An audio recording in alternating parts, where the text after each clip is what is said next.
chers lecteurs et lectrices, j'espère que vous allez bien. Aujourd'hui on se retrouve pour la présentation de mon carnet de lecture. Je vous avais déjà fait cette vidéo l'année dernière mais j'ai beaucoup changé dans mon organisation, donc je voulais vous montrer un petit update.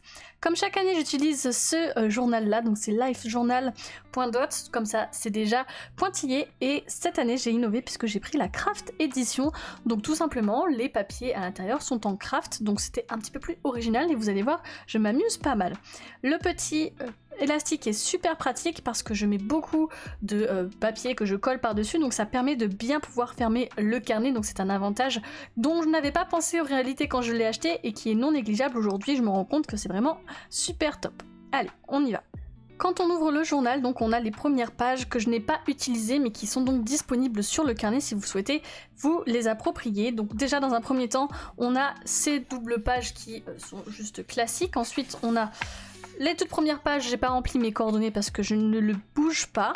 Ensuite on a les index, mais ça c'est à remplir à la fin et je ne suis pas sûre de le remplir également. Et ensuite donc on arrive à ma page de présentation pour l'année 2023.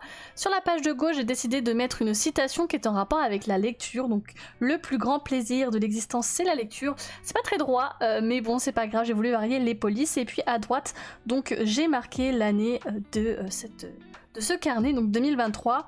Effectivement, si vous n'aimez pas du tout arracher les pages d'un livre, c'est ce que j'ai fait, et après je vous conseille de prendre un livre qui est assez ancien. J'ai retrouvé moi un livre qui était assez vieux et qui traînait dans une boîte à lire depuis plusieurs mois, qui était vraiment très jauni dans un sale état, donc voilà, je l'ai pris parce qu'il était déjà abîmé et que dans ce cas-là je voulais redonner un petit peu une forme de deuxième vie, si on peut dire ça comme ça. Les doubles pages suivantes sont des pages qui sont un petit peu classiques dans un journal de lecture mais que je n'avais pas dans mes précédents journaux. Donc sur la gauche j'ai décidé de mettre mes goals, donc mes buts, mes objectifs à atteindre cette année. J'ai essayé de rester modeste et de prendre des objectifs assez réalisables. Toutefois celui d'être régulière sur mon journal est un petit peu en périple, hein, là j'ai envie de dire. C'est vrai que j'ai un petit peu lâché le journal mais il faudrait que je m'y remette parce que ça m'a pesé énormément. Et sur la droite donc vous avez mon annotation sur 5 étoiles et à quoi ça fait référence. Alors j'ai pris 5 étoiles parce que c'était la référence sur Goodreads et c'est l'application que j'utilise, donc c'est pour ça que je prends une annotation sur 5 étoiles. Les doubles pages suivantes sont consacrées quant à elles à ma pile à lire qu'il faudrait que j'actualise car je n'ai pas rentré tous les nouveaux livres là que j'ai achetés ces derniers mois, comme vous avez vu mes book hauls qui se sont succédés et enchaînés sur ma chaîne. Donc ça c'était ma pile à lire en début d'année, donc il faudrait que je regarde, mais je crois que déjà celui-là a été lu, donc il faudrait que je fasse un petit tour de tout ce que je dois lire et ceux qui ont été lus pour pouvoir compléter ces pages là. Ensuite on a donc une double page pour la wishlist qui en réalité je pense est très peu utile. Peut-être en début d'année c'est certes intéressant de voir ça, mais au final la wishlist change vraiment beaucoup en cours d'une année. Par exemple j'ai acheté le premier livre et j'ai du mal à tenir la wishlist, surtout que j'ai trouvé une autre méthode pour le faire un peu mensuellement, donc vous allez voir ça juste après. Ensuite j'ai donc mon book tracker que je n'ai toujours pas complété puisque je suis à 20 livres lus. Il faudrait que j'actualise ceci et j'ai décidé de varier les couleurs en fonction donc de si ça s'agit d'un roman, d'un manga, d'un BD ou au format audio, alors que je n'écoute pas des livres en audio, mais peut-être que cette année je franchirai le pas, qui sait, on ne sait jamais, donc il faudrait que j'actualise cette double page. De même ici, je ne suis pas certaine de garder ça pour les prochains carnets de lecture. C'est en réalité un petit récap des livres que j'ai lus en fonction des mois, mais c'est très peu utile. Je me rends compte que c'est quelque chose que je vais avoir oublié de faire parce que en fait, une fois qu'on est lancé dans le carnet, on revient très peu sur les premières pages, donc c'est pour ça que je ne sais pas si je le continuerai. Ensuite, il faudrait que je complète pour le mois de mars, c'est donc le suivi un petit peu de ma pile à lire et de savoir si j'ai réussi à réduire.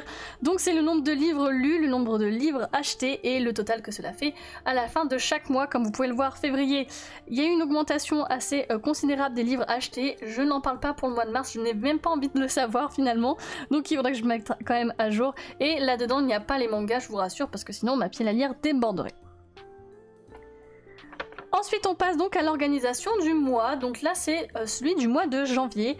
Ma page de présentation mensuelle est juste ici, donc voilà, je trouve que c'est assez original et assez sympa de varier justement, de faire des papiers en couleur papier, couleur blanc, les déchirer pour les coller sur du craft, puisque là c'est un petit peu l'inverse d'un carnet classique, si on peut dire ça comme ça.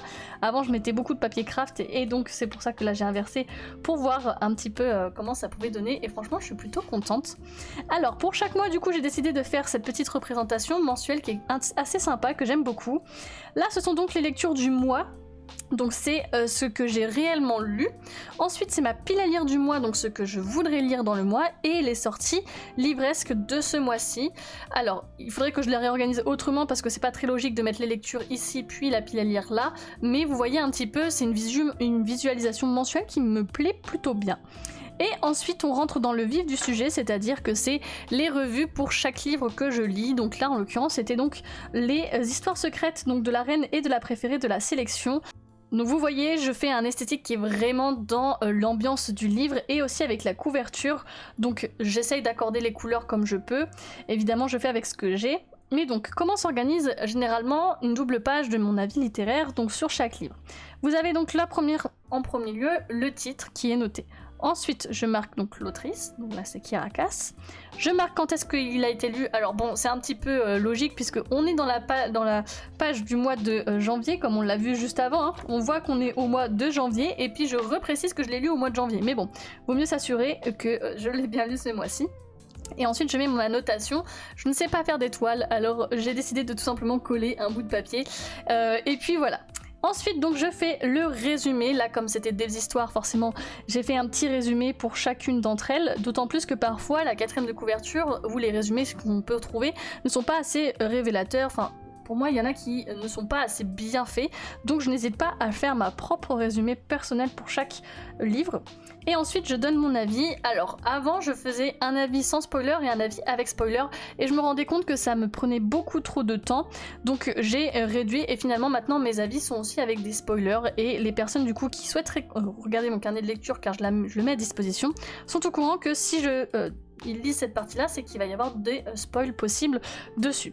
Bien évidemment, si une personne veut un avis sans spoiler, eh bien je n'ai plus qu'à relire mon avis et à lui faire un résumé sans spoil juste après. Donc vraiment, je voulais pas me faire une surcharge de travail supplémentaire comme j'ai pu me complexifier les tâches l'année dernière par exemple. Donc vraiment, je recommence pas parce que je perds du temps et au final, c'est comme ça que je décroche la tenue de mon carnet.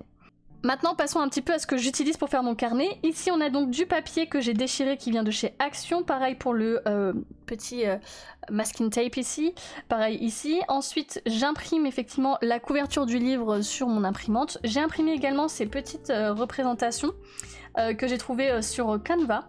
Ensuite ici et ici ce sont deux fanarts que j'ai retrouvés sur Pinterest. Ici ce sont des autocollants que j'ai trouvés sur Amazon, il me semble que j'ai commandé en grande quantité. Pareil pour le papillon. Et ensuite les stylos que j'utilise, alors ceux-ci ce sont les stylos de chez Action. Ce sont les Aquamarkers comme ça de chez Action qui sont super top parce que on a un côté qui est plutôt fin et un côté qui est plutôt brush, donc qui est plus épais et qui fait vraiment comme un mini pinceau. Et ici on peut écrire avec, donc c'est super pratique je trouve. Et j'ai acheté pour 15 € une palette d'une bonne 25 ou 30 de stylos de ce genre là qui donc est assez varié, super intéressant d'en avoir parce que vraiment j'ai toutes les couleurs possibles avec un beau dégradé et c'est vraiment pas cher et ils sont top ces stylos là. Et aussi j'utilise les Papermate tout simplement, ça c'est les stylos de base de chez les profs, je vous en montre un également. Donc c'est les flares de Papermate, c'est vraiment des classiques, des indispensables. Donc là c'est le bleu, mais pareil j'ai aussi une grande gamme de couleurs qui me permet de varier et ça c'est super cool. Donc voilà un petit peu ce que j'ai. J'en profite pour vous montrer d'autres mises en page, d'autres livres que j'ai lus pendant le mois de janvier.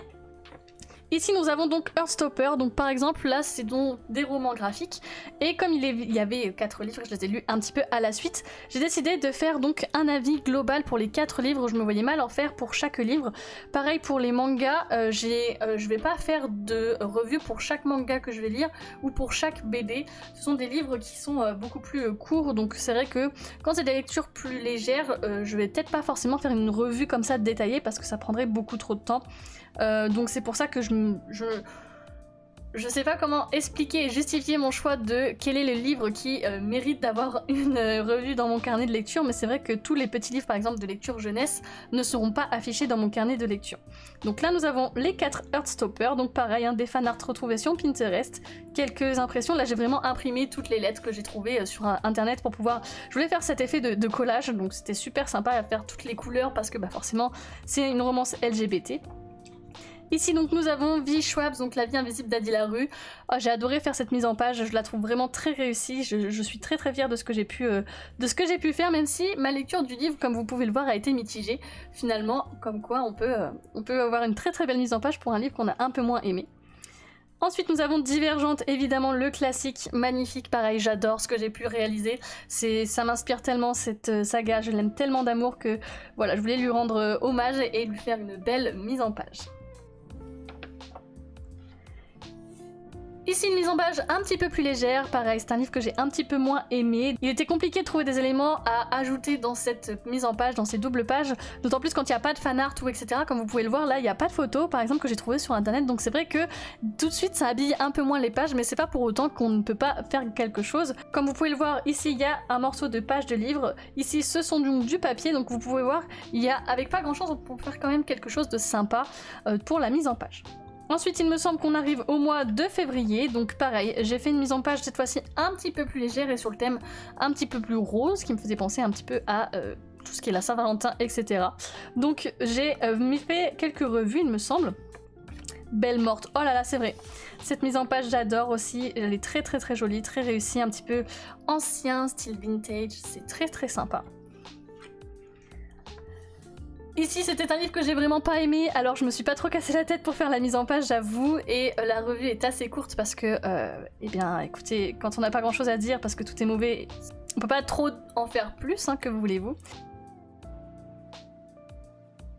Et ensuite, vous pouvez le voir, j'ai commencé à faire la mise en page, mais je n'ai pas encore rédigé mes avis. Mais en tout cas, n'hésitez pas à venir me suivre sur Twitch, puisque c'est sur Twitch que je fais parfois des lives, justement, où je me fais mes carnets, et vous pouvez voir l'avancée à chaque fois. Donc n'hésitez pas, si ça vous intéresse, on papote à ces moments-là dans ces créations un petit peu plus légères et artistiques. Franchement, moi j'adore faire ça, ça me fait des soirées assez détentes. N'hésitez pas à me dire quelle mise en page vous avez le plus aimé, si vous avez des conseils à me donner ou si vous tenez vous aussi un carnet de lecture, comment vous faites pour vous organiser. N'hésitez pas à me faire un retour dans les commentaires, je suis impatiente de vous lire. Moi en tout cas je vais vous laisser ici, je vous souhaite donc de passer de très bonnes lectures et je vous dis à bientôt sur la chaîne et surtout n'oubliez pas de vous évader. Ciao ciao!